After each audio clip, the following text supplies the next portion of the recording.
Vous écoutez la matinale de Radio Campus Montpellier, il est 8h37 et c'est l'heure à laquelle on va accueillir nos invités du jour. Vous permettez ? Ah non, vous êtes notre invité, hein. L'invité de la matinale.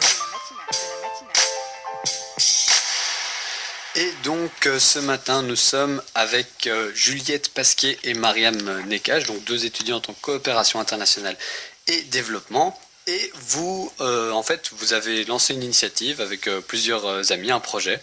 Est-ce que l'une d'entre elles peut un peu expliquer quel est ce projet, tout simplement ? Vous le ferez mieux que moi, à mon avis. Oui, bien sûr. Oui. Donc oui, comme tu as dit, on est Juliette et moi et 3 autres camarades de classe à nous. Donc on est en master sciences politiques, donc en coopération internationale et développement. Et dans le cadre de l'un de nos cours, on a eu à monter un projet donc d'action, plus précisément une action de financement au profit d'une association locale ou nationale, donc française. Du coup, l'idée pour nous, c'était comme on est assez dans l'action humanitaire, on est tous sensibles à la question de la protection de l'enfance et plus à l'éducation. Donc on avait pensé à monter cette action de financement pour l'UNICEF. Je suis bénévole de... Il n'y a pas de problème. Non, c'est bon, il n'y a pas de problème. Le micro fonctionne. Tout le monde t'entend. Oui, très bien. Voilà. Je suis bénévole de l'UNICEF, non ? Oui. Non, bon, t'inquiète pas. Bon. C'est ton casque qui fonctionne pas, Baptiste, je pense. Si, il fonctionne très bien ton casque. Ah bah écoute, je sais pas. Quel est le problème ? Tout se passe bien. Bah oui. Oh, vas-y, okay. Je t'en prie. Voilà, donc voilà. Je connaissais un peu l'UNICEF et j'en étais bénévole. Je connaissais 2 personnes. Voilà, Marie Kissy, qui est la présidente du comité UNICEF de Montpellier. Et donc voilà, j'avais proposé à l'équipe et on avait rencontré. Donc on en avait un peu discuté, on a voulu savoir quelle pourrait être l'action de financement qu'on pourrait monter pour eux. Et voilà, donc d'où l'idée de l'école en boîte. Donc l'école en boîte, c'est un concept que l'UNICEF avait mis en place il y a longtemps, donc qui intervient, ils mettent en place ces écoles en boîte dans les cas d'urgence, dans les pays où il y a soit des catastrophes naturelles ou bien les pays en guerre. Et l'idée, c'est que le concept là, il sert vraiment à servir de relais au moment où les écoles sont en train d'être reconstruites. Donc les écoles en boîte sont des manettes, si je veux dire ça, de grosses manettes avec de la fourniture scolaire pour 40 élèves. Donc la manette, elle coûte 189 €. Donc en total, et nous, on voulait financer des écoles en boîte pour les enfants victimes de l'ouragan Mathieu en Haïti, et voilà, donc c'est un peu notre projet. C'est ça, donc ces écoles en boîte, en fait, pour simplifier, c'est une espèce de grosses mallettes, grosses valises dans lesquelles on trouve des craies, de quoi constituer un tableau. En ouvrant la mallette, on peut mettre un tableau dedans. Il y a des cahiers, des stylos, des bics, des feuilles, du papier. L'idée, c'est quand bien même il y a des catastrophes, qu'elles soient politiques, qu'elles soient naturelles, etc., permettre que l'éducation continue, que l'éducation ne s'arrête pas. Et c'est ça. Donc parce que une fois qu'il y a une catastrophe ou une guerre, c'est plus en camp que les enfants sont mis. Et voilà, ces mallettes, elles permettront aussi aux instituteurs de pouvoir continuer à éduquer les enfants le temps que les écoles soient reconstruites. Alors donc, dans le cadre de ce financement de ces écoles en boîte, vous allez organiser une soirée sur laquelle on reviendra. Mais en dehors de l'organisation de soirée, est-ce qu'il y a d'autres actions que vous voudriez mener pour dans ce cadre? Je ne sais pas si une d'entre elles... Oui, en effet. Donc avec les bénévoles de l'UNICEF, on a aussi organisé une journée stand et dans les universités de Montpellier, on a décidé donc de toucher, de cibler les étudiants, parce que déjà nous, les bénévoles et ceux du master, on est des étudiants, donc on allait pouvoir activer notre réseau dans les universités, et ça constitue aussi un gros réseau, les universités et les étudiants.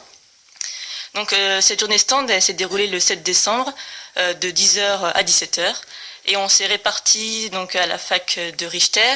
On était aussi sur la fac de droit et de sciences politiques, et également la fac de sciences. Et donc ces stands, ils nous ont permis donc de sensibiliser les étudiants à l'action de l'UNICEF en général, et aussi de les sensibiliser donc au projet de l'école en boîte. On a pu également recruter des bénévoles. Donc ça, c'était des étudiants qui étaient intéressés par l'action de l'UNICEF à Montpellier et qui voulaient intégrer donc le campus étudiant UNICEF de Montpellier. Et ensuite, avec ces stands, évidemment, on a pu récolter des dons. Et toute l'équipe a été, on va dire, très surpris et très satisfait de la somme récoltée. Et d'ailleurs, on tenait à remercier donc, tous les étudiants qui ont participé à cette journée stand et qui nous ont donné des dons à cette occasion. Mais vous faites bien de les remercier. Moi, j'avais juste une précision donc, à donner. Vous, en fait, vous ne faites pas partie de UNICEF Campus. Vous êtes simplement des étudiantes qui collaborent, on va dire, avec UNICEF Campus. Oui, voilà, on s'est associé à l'UNICEF, aux bénévoles de l'UNICEF pour monter ce projet.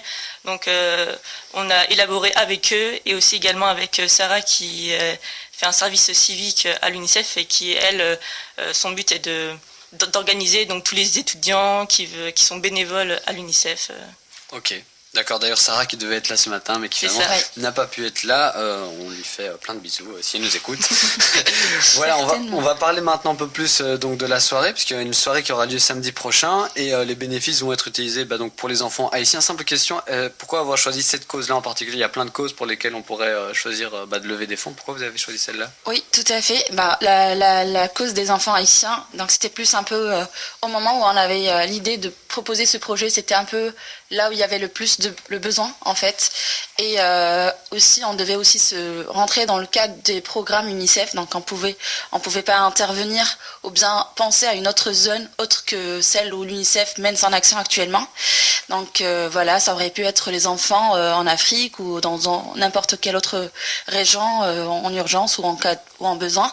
Donc l'idée c'est qu'à ce moment-là, en échangeant avec l'UNICEF et avec le campus des bénévoles UNICEF, voilà, on avait choisi cette région et les enfants haïtiens. Je pense que voilà, la communication a été faite dessus. Alors, cette soirée, justement, ce sera un concert rock le 14 janvier à 20h45 au Bric-à-Brac Bar. Oui. Comment est-ce que vous allez effectuer des bénéfices? Est-ce que l'entrée est payante?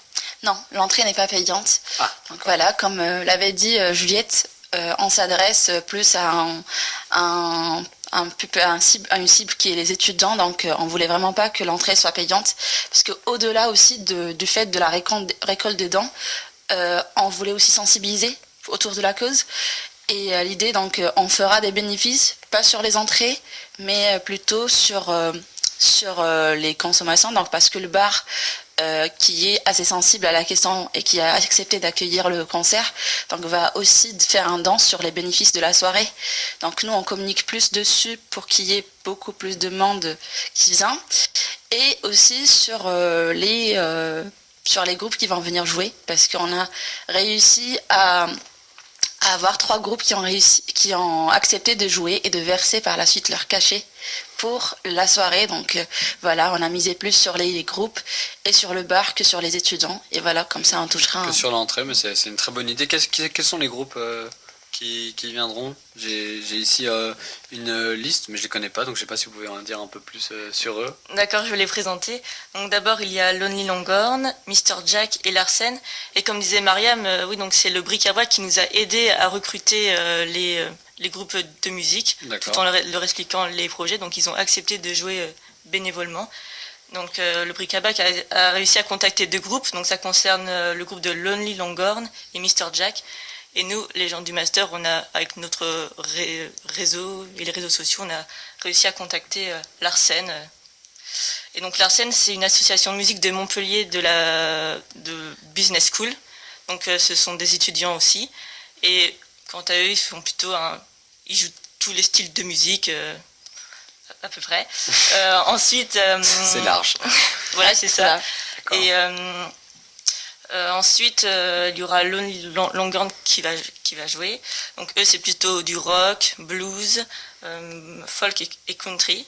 Et c'est un duo. Donc il y a un chanteur guitariste avec un musicien batteur. Et ils ont sorti un album en 2016 qui s'appelle Beast But Class. Et dans la dernière partie de la soirée, il y aura Mr. Jack. Eux, ils sont 5. Ils font du blues, du rock, de la soul. Et ils s'inspirent du boogie rock des États du Sud des États-Unis. Et ces 3 groupes, ils vont jouer du rock dans la soirée de samedi. Et voilà. Et puis ils ont donc, comme le disait Mariam, ils jouent bénévolement et ils vont reverser leur cachet D'ailleurs, on les au remercie projet. beaucoup. Et voilà, on les salue depuis là, donc pensez à eux. Merci à eux. Alors merci à vous, Mariam et Juliette, d'avoir accepté notre invitation pour parler de votre projet. Je ne sais pas s'il y a quelque chose d'autre à rajouter, si ce n'est que donc c'est un concert rock qui a lieu le 14 janvier à 20h45 au Bric-à-Brac Bar. L'entrée est gratuite, tous les bénéfices seront donc redistribués pour acheter ces fameuses écoles en boîte. Oui, Et donc qui seront renvoyés en fait aux enfants à Haïti. Oui, tout à fait. Donc tous les bénéfices de la soirée et des stands seront versés au comité comité UNICEF Montpellier. Donc après la soirée et par la suite, elles seront reversées vers l'UNICEF national. Donc pour cette cause-là. Donc voilà, c'est ça. Très bien. Eh ben, merci beaucoup à vous. Il est maintenant 8h48. On s'accorde notre troisième pause musicale. Et après, on a encore deux belles chroniques. On a encore la météo et encore beaucoup de choses qui vont se passer dans cette matinale. Restez avec nous. À tout de suite.